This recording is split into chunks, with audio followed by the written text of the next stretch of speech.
Alright, I'm outside getting this sweat. About 90-degree temperature, 90 degrees humidity. But they do this fast because I think a storm's coming in. So, we watched the video about forever chemicals.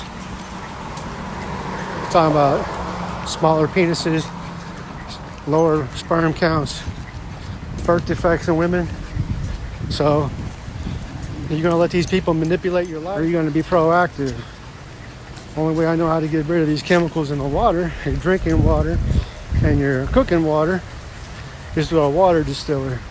And in the shower, you want to make sure you don't have them trihalomethanes. Is to prevent the end of humankind, or as she put it in her op-ed for The Guardian, plummeting sperm counts, shrinking penises, toxic chemicals threaten humanity.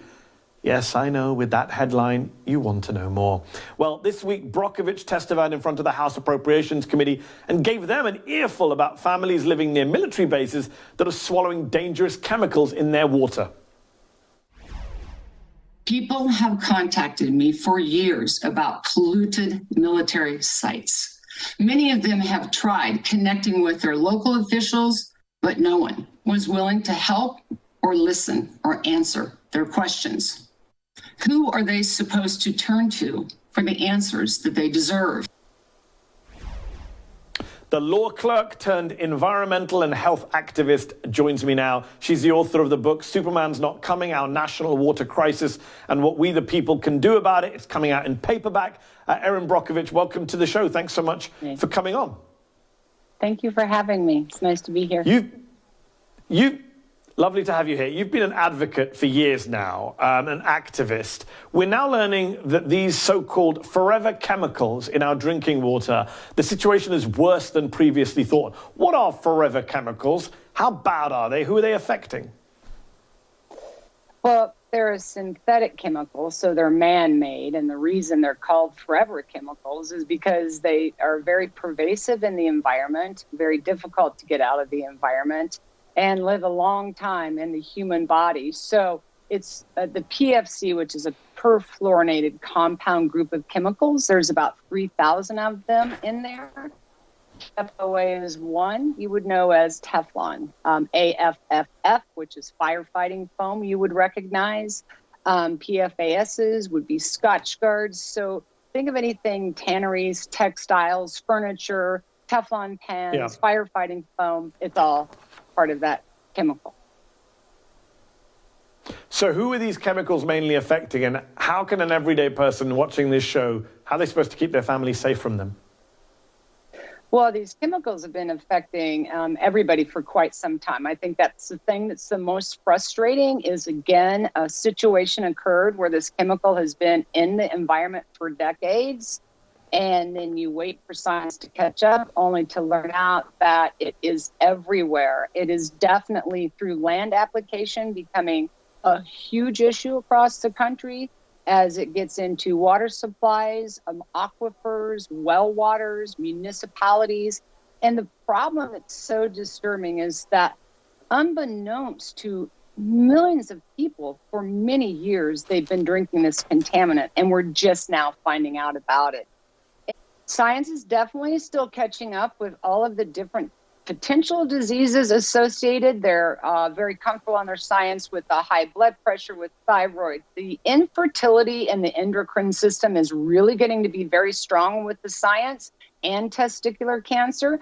So yes, it's really real. And what I've learned and what happens for me, especially when a book comes out like Dr. Swan's did, and studying this, is I've already been hearing this from military men and women, and this sterility is on both sides.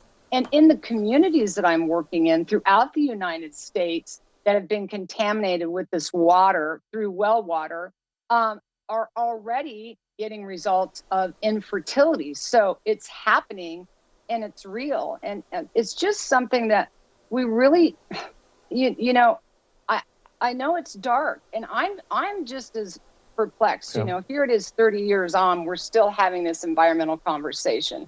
But this is a real deal. This is a real problem in our water and our food chain and what it's doing to the public health and welfare.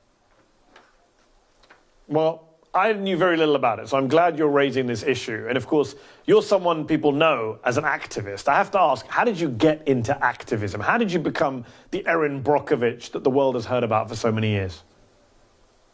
Yeah, you know, when I got involved in Hinckley, it was nothing more than being human. I saw two-headed frogs in green water, and it didn't look and it didn't feel right.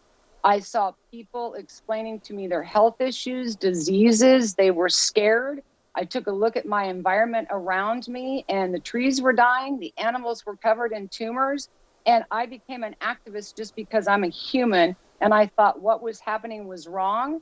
And if nobody was going to say something, I sure as hell could. Well, I'm glad you did that. So what is your advice to other activists today, to people who are thinking of doing something about a problem in their local area or even a national issue? Don't be afraid to speak up. I think that's one thing that I have found in communities, that they feel they're either judged or being labeled or afraid if they say something that they would get bullied. But you just have to remember, use your common sense. Don't be afraid to say something.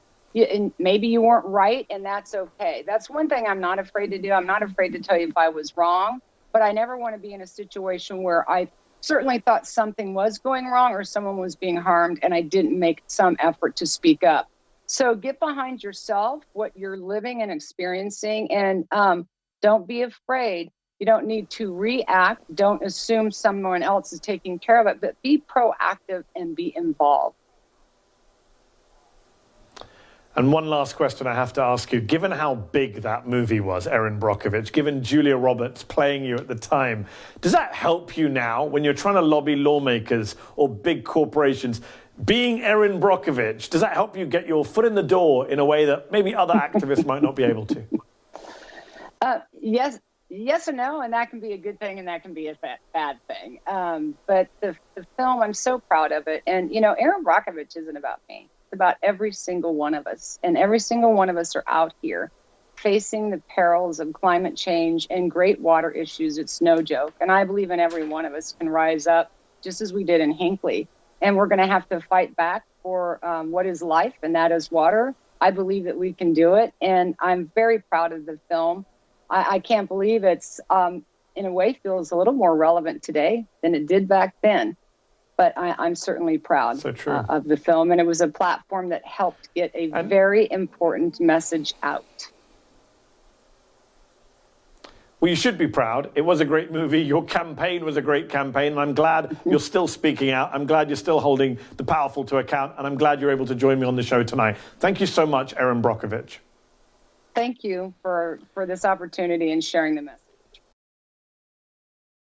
Hi, I'm Mehdi Hasan. Thanks for checking out our channel on YouTube. You can see more of the Mehdi Hasan Show by clicking on any of the videos on this screen, and make sure you subscribe below to stay up to date on the day's biggest stories. Thank you for watching.